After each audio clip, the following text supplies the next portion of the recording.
Hello, Tina. This is Ryan. I'm going to be doing the HIP practical exam video C. So the first one we got on up to bat is the Patrick or Fader test. So for this one, you're going to take the involved leg and you're going to put it on top of the uninvolved leg like so. And what you want to do is you want to provide an SI joint pressure over the SI joint.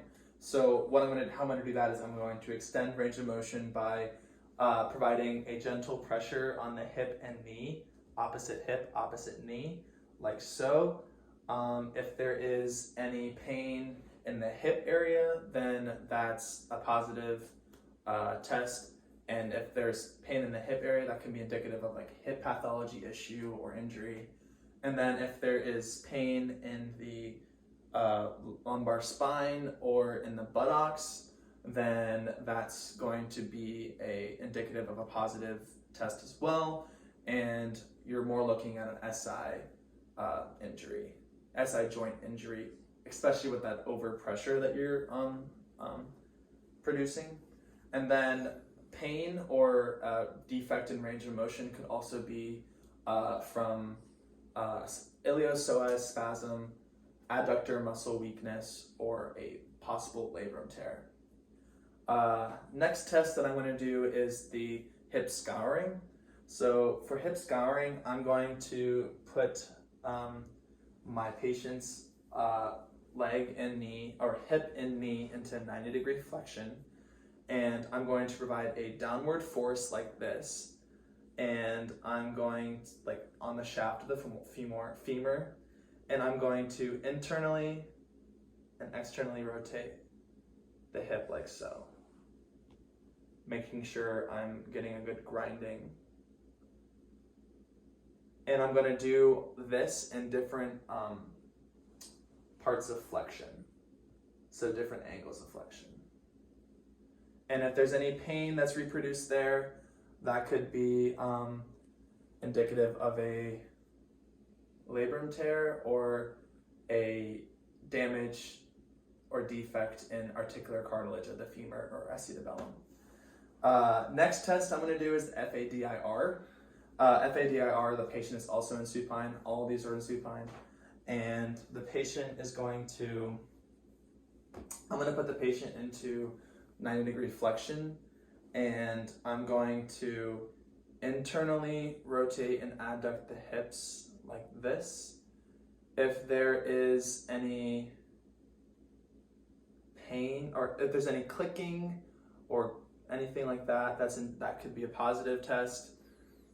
Clicking, catching, anything like that, it could be indicative of a labrum tear. And then if there is, or it could be also a damage to the anterior female acetabellar impingement. Could also be another positive test. And then after, so this one like this, that's the FADIR. And then next is going to be the hip snapping test. So this one, I'm going to have the patient in supine, and I'm going to passively put into 90 degrees like this, but I'm going to externally rotate and abduct the hip. I'm going to bring the hip into extension, and then I'm going to bring it back around in internal rotation and like so, like that. If there's any snapping or clicking or catching heard or felt, that's a positive test, and that could be hip snapping syndrome. And then this test can also be done standing up on one leg, where the patient is externally rotating and flexing at the hip. And then the last test is the pubic symphysis gap test. So I'm going to have my patient go into 90 degrees. I'm going to hold that there for her. And then I'm going to put my fist in between and I'm going to tell her to squeeze.